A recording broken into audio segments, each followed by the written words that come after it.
다 같이 사도신경 하시겠습니다. 나는 전능하신 아버지 하나님, 천지의 창조주를 믿습니다. 나는 그의 유일하신 아들 우리 주 예수 그리스도를 믿습니다. 그는 성령으로 잉태되어 동정녀 마리아에게서 나시고 본디오 빌라도에게 고난을 받아 십자가에 못 박혀 죽으시고 장사된 지 사흘 만에 죽은 자 가운데서 다시 살아나셨으며 하늘에 오르시어 전능하신 아버지 하나님 우편에 앉아 계시다가 거기로부터 살아있는 자와 죽은 자를 심판하러 오십니다. 나는 성령을 믿으며 거룩한 공교회와 성도의 교제와 죄를 용서받는 것과 몸의 부활과 영생을 믿습니다. 아멘. 신약성경 히브리서 11장 1절부터 6절의 말씀입니다. 믿음은 바라는 것들의 실상이요 보이지 않는 것들의 증거니 선진들이 이로써 증거를 얻었느니라. 믿음으로 모든 세계가 하나님의 말씀으로 지어진 줄을 우리가 아나니 보이는 것은 나타난 것으로 말미암아 된 것이 아니니라. 믿음으로 아벨은 가인보다 더 나은 제사를 하나님께 드림으로 의로운 자라 하시는 증거를 얻었으니 하나님이 그 예물에 대하여 증언하심이라. 그가 죽었으나 그 믿음으로써 지금도 말하느니라. 믿음으로 에녹은 죽음을 보지 않고 옮겨졌으니 하나님이 그를 옮기심으로 다시 보이지 아니하였느니라. 그는 옮겨지기 전에 하나님을 기쁘시게 하는 자라 하는 증거를 받았느니라. 믿음이 없이는 하나님을 기쁘시게 하지 못하나니 하나님께 나아가는 자는 반드시 그가 계신 것과 또한 그가 자기를 찾는 자들에게 상 주시는 이심을 믿어야 할지니라. 본문의 말씀을 가지고 신앙과 삶이라는 주제로 하나님의 말씀을 증거하겠습니다. 히브리서 11장은 믿음의 장입니다. 첫 구절은 믿음을 이렇게 정의하지요. 믿음은 바라는 것들의 실상이요 보지 못하는 것들의 증거니. 그리고 성경에서 믿음의 사람들이 어떻게 믿음으로 살았는지 그들의 살아간 모습을 증거해 주고 있습니다. 소위 케이스 스터디이지요. 스프링어라고 하는 학자는 사람들의 기본 생활 철학을 6가지 형태로 말합니다. 첫째는 경제형입니다. 매사에 돈만 생각하지요. 이해 타산적이고요. 둘째는 이론형입니다. 자기 논리에 맞아야만 받아들이는 사람이죠. 지식으로 살아가는 사람의 형태입니다. 셋째는 신미형입니다. 그는 항상 아름다움을 추구하죠. 그리고 감상에 젖어 살아갑니다. 네 번째는 권력형입니다. 반드시 남을 지배해야만 적성이 풀립니다. 그렇지 않고는 행복하지 않습니다. 다섯째는 사회형입니다. 여러 사람과 더불어 사귀고 친교하는 것을 최고의 가치로 생각하는 사람입니다. 마지막 여섯째는 종교형입니다. 그는 항상 하나님을 생각합니다. 일을 하면서도 식사를 하면서도 낮이나 밤이나 하나님을 생각하지요.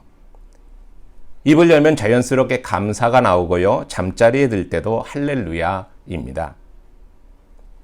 나는 이 중 어느 형태에 속하는지 한번 생각해 보시기를 바랍니다. 나는 종교형에 속한다고 속단하지 마시기 바랍니다. 단지 교회에 출석하는 것만으로 찬송을 할 줄 안다고 해서 이 영역에 속하는 것은 아닙니다. 어느 CCM 가수가 간증을 했다지요. 그의 어머니는 집에서 꿀을 만들어서 팔았다고 합니다. 그런데 진짜 꿀을 만드는 것이 아닙니다. 하루에 수차례 가짜 꿀을 만들면서 입에 달고 사는 찬송이 주 안에 있는 나에게 딴 근심 있으랴 하는 찬송이었답니다. 종교형인 듯 하지만 모양만 그럴 뿐 종교형이 아닙니다.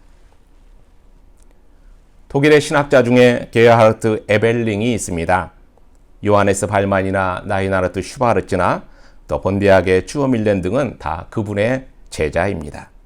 독일 교회 사학계를 이끌었던 거목들이었지요.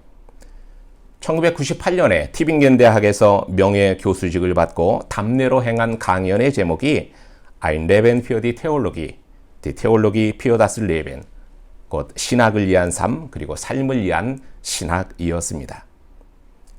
신학자란 존재에게 가장 중요한 것이 무엇인가를 자신에게 묻는다면 그는 이렇게 말할 것이라고 두 개의 핵심적인 단어, 신학과 삶으로 설명했지요. 나는 신학을 위해 전 삶을 투자했습니다.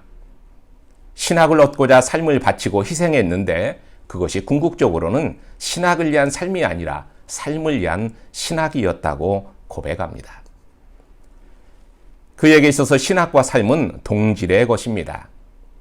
하나가 다른 하나를 타부시하지도 않고 거부하지도 않습니다. 신학은 삶을 이끌고 삶이 곧 신학이었음을 의미심장하게 고백하고 있는 것이지요. 신학자가 아닌 우리 신앙인의 실존은 그래서 이렇게 표현할 수 있습니다. Ein Leben für den Glauben, 신앙을 위한 삶, der Glaube für das Leben, 삶을 위한 신앙. 신앙과 삶, 이것은 두 개의 서로 다른 원천이 아닙니다. 두 면을 가진 한 개요, 동일한 본질의 것이죠.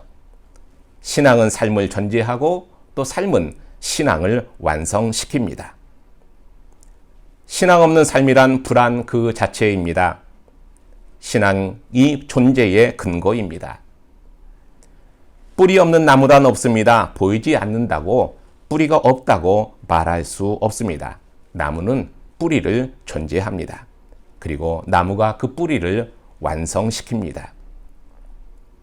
삶을 통해서 신앙은 더 견고해지고 깊이를 더하고 강해지는 것이지요. 야고보서에 보면 야고보 기자는 행함이 없는 믿음은 죽은 믿음이라고 했습니다. 다른 말로 표현하면 삶이 없는 믿음은 그 자체가 뿌리 없는 나무와 같다는 뜻이지요. 포석을 놓듯이 구원을 염두에 둔 행위를 강조하는 것이 아닙니다. 신앙에서 삭혀져 나오는 삶은 신앙인의 아이덴티티라는 말입니다. 행위가 구원을 예비할 수 없듯이 삶이 구원을 예비하는 것은 아닙니다. 구원은 하나님의 종말론적인 선물이요 인간의 권한받게 하나님의 고유 영역에 속한 것이지요. 삶이 이루어지고 회자될 수 있는 영역은 땅과 하늘 사이의 공간입니다. 따라서 아래와 위 그리고 그 사이 공간의 주인이신 하나님과 접촉점이 없는 삶의 정의는 무의미한 것이지요. 윤리적인 삶의 정의가 있을 수 있습니다. 철학적인 삶의 정의도 있을 수 있습니다. 사회학적인 삶의 정의도 가능합니다. 그러나 이러한 모든 정의는 인간의 삶의 지평을 영원 저 너머로 이끌지 못하는 한계를 지니고 있습니다. 땅을 만드시고 하늘을 이루셨으며 인간을 자신의 형상대로 이 공간에서 삶을 허용하신 분은 하나님이십니다. 그 하나님과의 관계 안에서만이 이쪽과 저쪽을 포괄하는 삶의 정의가 가능해집니다. 이유는 무엇일까요?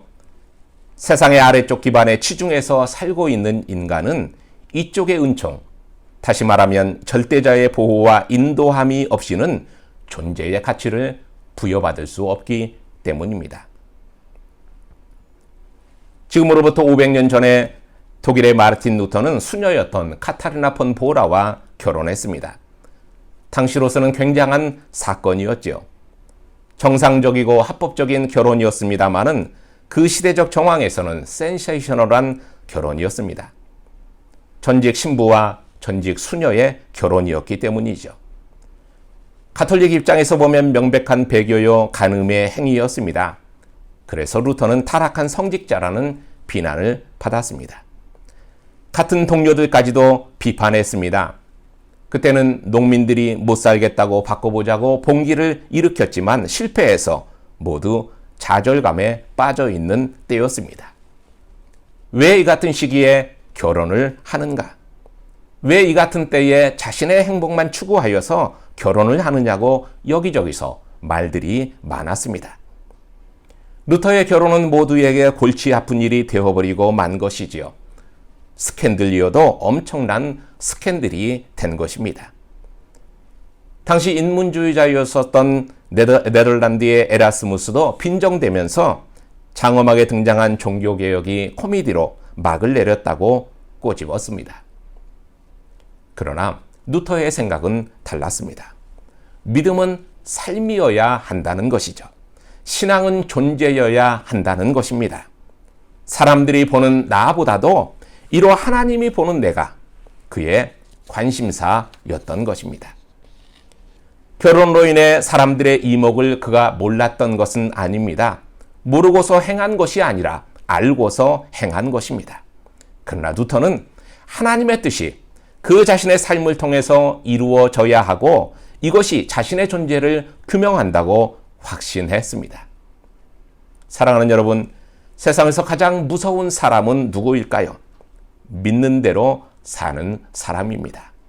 믿는 대로 생활하는 사람입니다. 이 사람은 반석 위에 집을 짓는 사람입니다.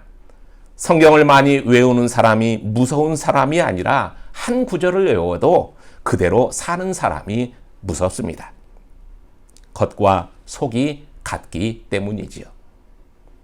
가스가 들어있는 통은 조심해야 합니다. 운반 시에는 항상 이염 표시를 합니다. 겉은 방사능 표시가 되어 있지만 속에는 오물이 가득 들어있다면 겁을 먹을 이유가 없습니다. 겉과 속이 다르기 때문이죠.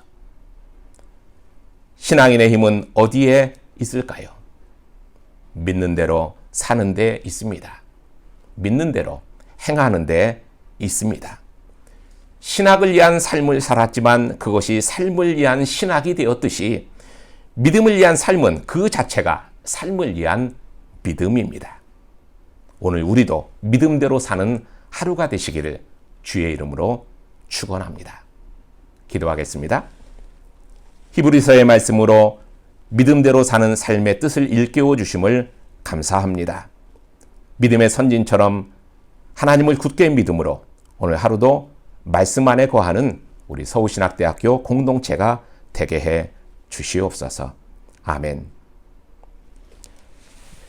이제는 우리 주 예수 그리스도의 그 크신 은혜와 하나님의 사랑하심과 성령의 교통이 우리 서울신학대학교 공동체 위에 이제로부터 영원토록 함께 하옵시기를 간절히 축원하옵나이다.